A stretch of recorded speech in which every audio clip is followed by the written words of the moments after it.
Prime Minister Narendra Modi to share his thoughts with the people in Mann Ki Baat today. The 66th episode of the monthly radio program will be broadcast on the entire network of AIR and Doordarshan at 11 a.m.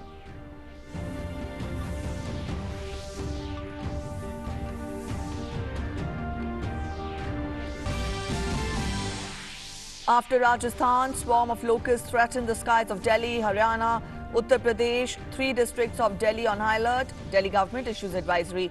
Haryana government eliminates about 35% of the locusts by spreading pesticides.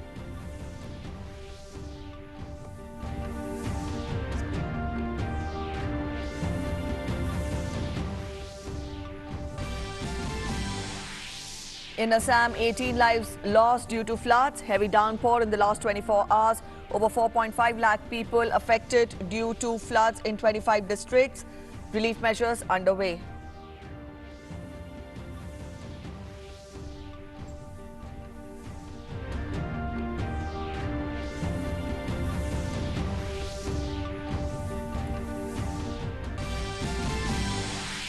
Recovery rate from COVID in the country is more than 58%. Number of active cases crosses 1,97,000. Ministry of Health releases revised clinic management for treatment of COVID patients.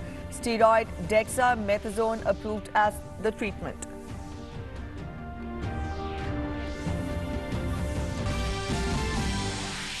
And global number of COVID-19 positive cases nears a grim mark of 1 crore. Over 50 lakh have recovered. Death toll more than 4,98,000. US worst hit with over 25 lakh confirmed cases. Global COVID-19 fundraising meeting raises $6.9 billion for tests, treatment and vaccine.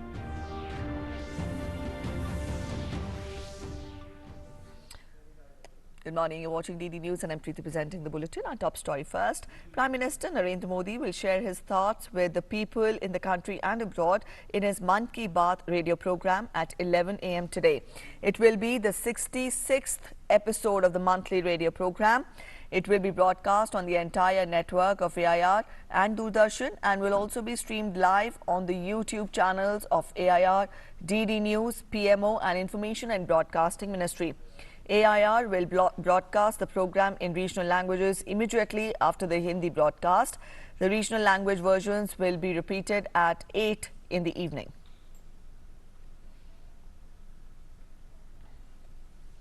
After Rajasthan, swarm of locusts threatened the skies of Delhi, Haryana and Uttar Pradesh. Locust swarms moved from Rajasthan to Rewari in Haryana on Friday.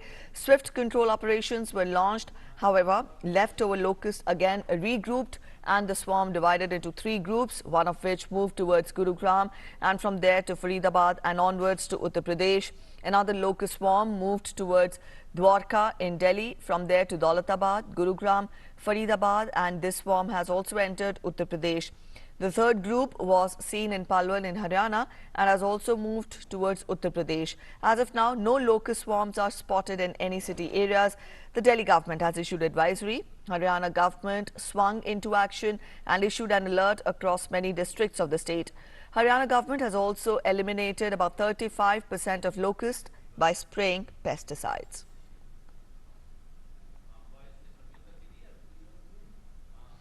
Secretary of Department of Agriculture, Cooperation and Farmers Welfare, Sanjay Agrawal, reviewed the locust control operations. He has said that the government is concerned about the issue and is dealing urgently with the situation.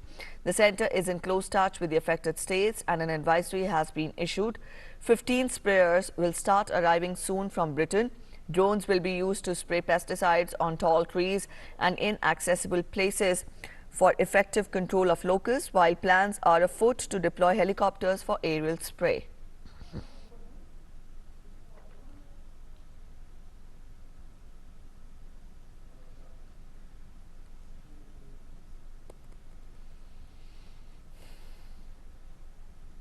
आज तक 1,27,000 hectare area में locust को control किया गया है।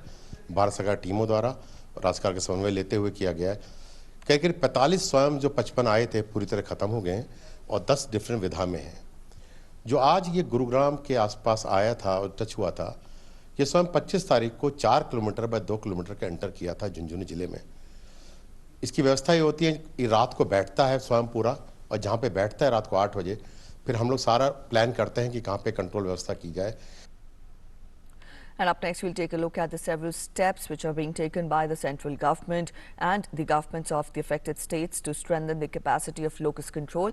Now, these include locust circle offices will have over 100 ground control equipment by July, including those from the United Kingdom. 60 control teams and over 200 central government personnel are engaged in locust control operations. Drones have been deployed for effective control of locust on tall trees and in inaccessible areas. India is the first country which is using drones for locust control after finalizing all required protocols. Enough stock of pesticides is available with the locust control organizations and the state governments. Ministry of Home Affairs has included new norms of assistance under SDRF and NDRF for dealing with the locust menace. Hiring of vehicles including water tankers, tractors with spray equipment and purchase of plant protection chemicals is being ensured. Financial assistance of 16.86 crore rupees sanctioned for Rajasthan for purchase and hiring of equipment. Financial assistance of 1.8 crore rupees sanctioned for Gujarat for purchase and hiring of equipment. SOP of approved pesticides and awareness videos were also shared with all the stakeholder states. No significant crop losses have been reported from Gujarat, Uttar Pradesh, Madhya Pradesh, Maharashtra, Chhattisgarh, Bihar and Haryana. Some minor crop losses have been reported in some districts of Rajasthan. Virtual meetings of the technical officers of Southwest Asian countries, including Afghanistan, India, Iran and Pakistan, have taken place on weekly basis. Southwest Asian countries share technical information related to locust control. And to get us more on that, our correspondent Meghna is joining us. Meghna, we've given a broad outline about what measures are being taken by the government and the state governments. Added to that, we also tell our viewers that at present, no group of the locust, or can we say that locust swarm, has been seen in the city areas. Let us know the latest update. There was a canopy that was formed in the sky when locust swarms were seen around the Cyber Hub area in Gurugram, and obviously netizens shared a number of videos on the social media platforms, about the desert locusts being around. And as we already know, these are one of the migratory pests which are extremely destructive and are very destructive for the farmers and the crops that are there. And the Haryana has been on high alert, and it was already assumed that Delhi might also face an invasion of the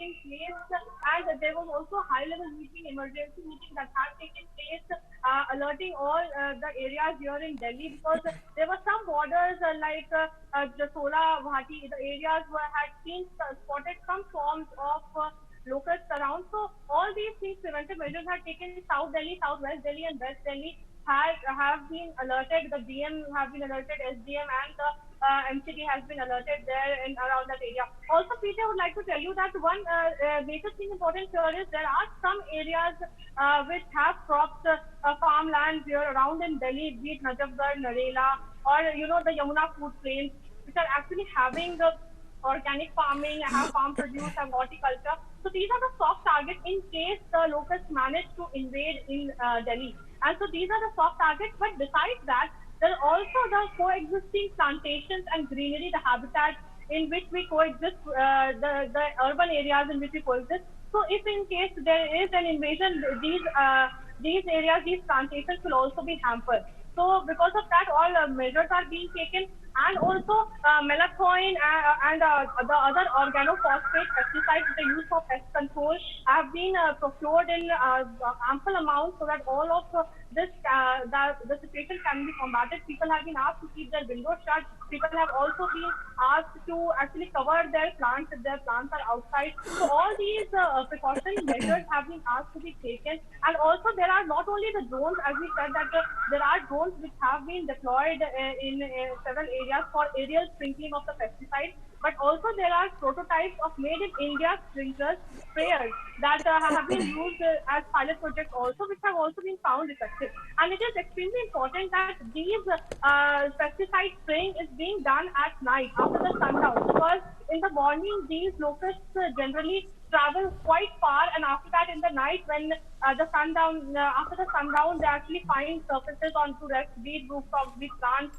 on top of plants, or be it on other surfaces. So they rest at that point of time, and that is the time which is used to exterminate these by spraying these pesticides. So all these situations are being monitored. Also, the Delhi Air Traffic Control has given directions to the pilots to be cautious while taking off and landing. So because there were some swarms that were spotted in and around the Dwarka Gurugram area. So this was also the advisory which was issued, and the advisory is also issued for general public, so that they can be cautious and they can actually prevent their general trance and also keep their windows shut. Clanging of utensils and making noises has also been advised to people, so that they can actually distract the locusts. As we know that this is one of the most destructive kind of locusts that is there in India out of all the kind of 4 species that are found here.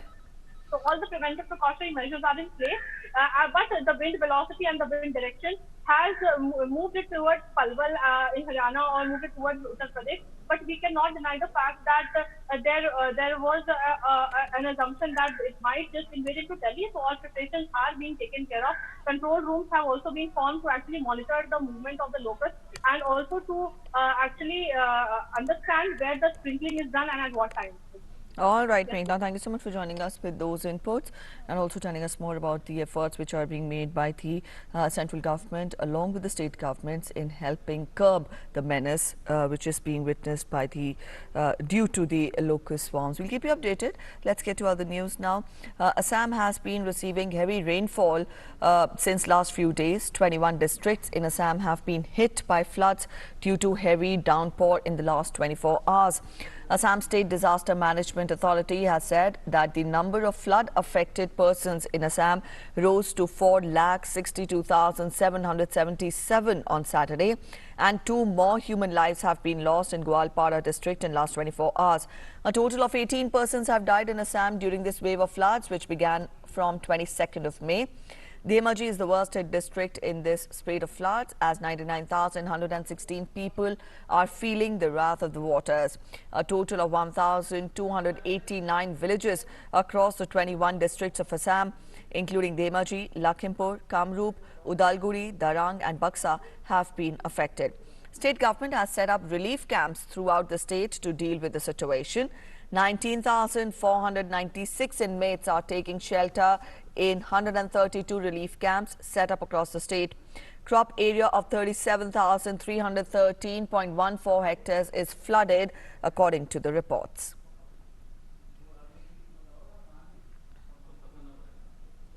And to get us more on that, Mridu Smita is joining us from Guwahati. Mridu, let us know the latest. We've told our viewers that Assam has been receiving rainfall since the last few days, and how 21 districts have been hit by floods. Let us know the current situation, and also get us an update on the weather scenario in the state.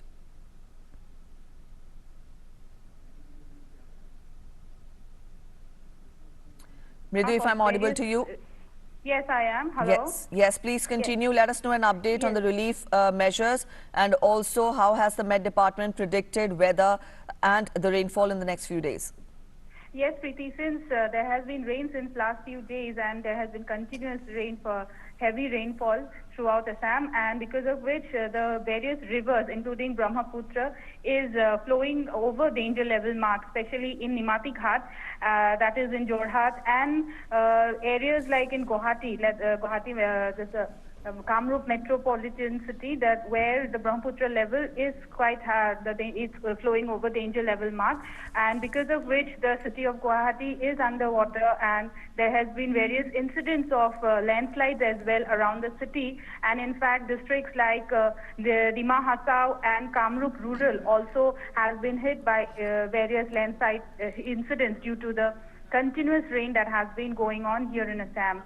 And if I can say that other rivers like Jia Bhorali, that is in Sonitpur district, and Puthimari in Kamrup district, They are also flowing over danger level mark, and there has been various damages due to which various embankments have also been broken because of the heavy rainfall, and because the rivers are flowing in a danger level mark. And there have been also various incidents, like especially in Kaziranga, where National Park, where the flood is there, because of which the animals are also been rescued, and they have been taken to various safe places by the NDRF people. And so far, no animals have been hurt. And since the number of the human lives lost is 18 right now, and so far there has been no more incidents of such Triti. All right. Thank you so much, Mridhu Smita, for joining us with those updates. So that was our correspondent Mridhu Smita telling us more about the current situation in Assam. We'll keep you updated. Let's get to other news. Union Minister for Information and Broadcasting Prasar Bharati has said to a private news channel, and he clarified the government's stand on China. He said that India wants good relations with all its neighboring countries, including China. But if anyone considers it as a weakness of India, then they will have to face the consequences. We are building infrastructure, and you know, Golden, that airstrip, that is what is actually happening on ground. And I don't know why China got irritated, because whatever work we are doing in our part of the LAC, and therefore we have been very clear, our conscience is clear, and we want friendship with all, and therefore Modi ji also took lead in building up friendship with China also. But if you do mischief, we will not allow to, and we will not take it like. And accusing Congress party on alleged ties between China and Rajiv Gandhi Foundation, Union Information and Broadcasting Minister Prasar Bharati said that the grand old party has compromised with the nation's interest. This is compromising the national interest. This is compromising national interest because India has a peculiar relationship with China, and we have issues to be solved. Until they took money from China, and they were negotiating, they were also talking about FTAs. And as you know, in 2003, our trade deficit with China was just $1 billion. And now it is more than, during UPA time, it went to $38 billion. So this is how this happened. This happened because Congress compromised on national interest. There was another yesterday revelation that the Rajiv Gandhi Foundation also received money from Prime Minister National Relief Fund. This is loot. This is fraud. And more importantly, what today you are revealing is a connection of Choksi to RGF funds. I also eager to see what it is. Union HRD Minister Ramesh Pokhriyal Nishank virtually participated in the G20 Extraordinary Virtual Education Ministers meeting yesterday.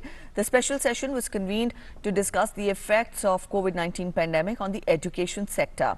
The HRD minister said that to bring all e-resources on a common platform, we are soon going to launch Prime Minister e-Vidya program.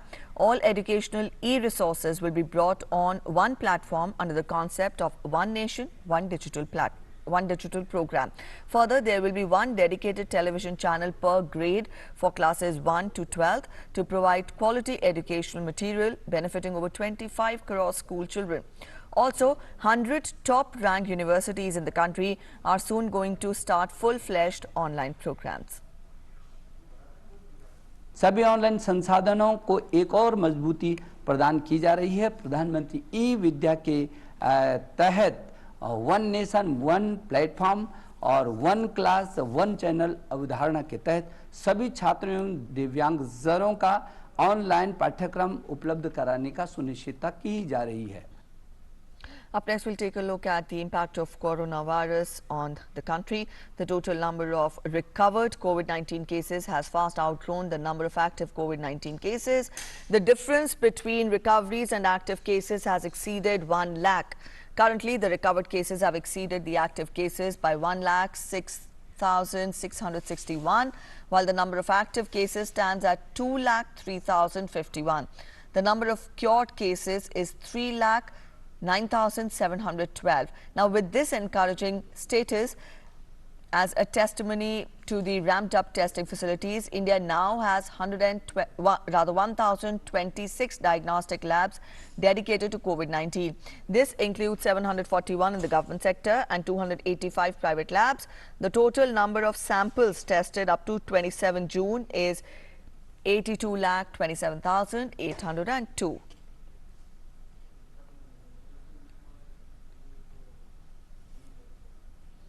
A quick global update on COVID-19. The number of COVID-19 cases is approaching the 1 crore mark globally.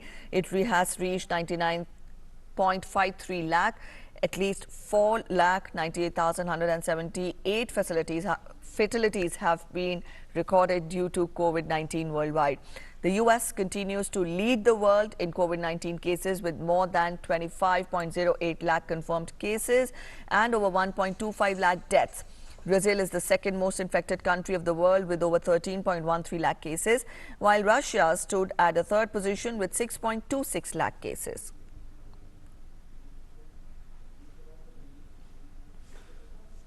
A global fundraising meeting on Saturday raised $6.9 billion from the United States, the European Commission and also numerous countries to fight COVID-19, with many participants stressing that an eventual vaccine should be available to anyone who needs it. 40 governments took part in the global summit and shared their views. The money will be used for COVID-19 tests, treatments and vaccines, and also to support the world's poorest and most marginalized communities. First, we need a vaccine. Then we need to make this vaccine affordable.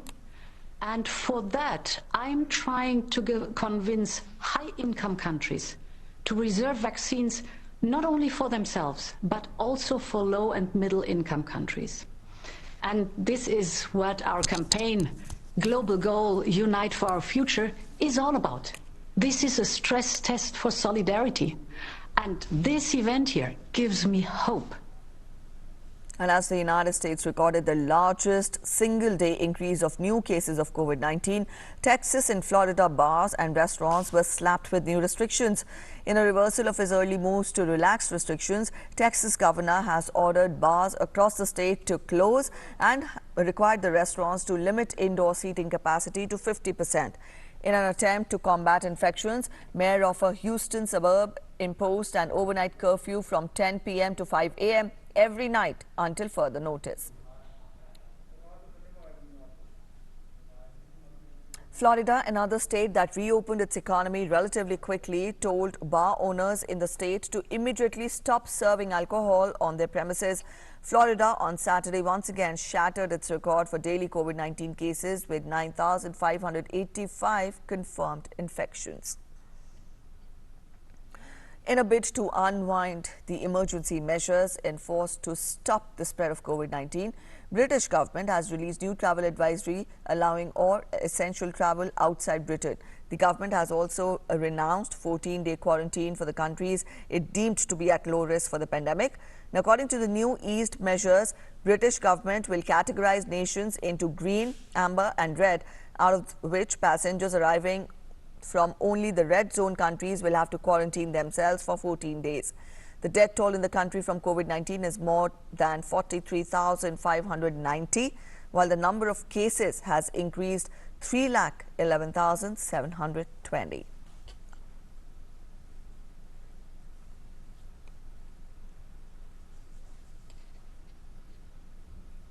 Stop COVID app, which is France's state-supported contact tracing application, has been downloaded by 1.9 million people, which is just 2.7% of its population.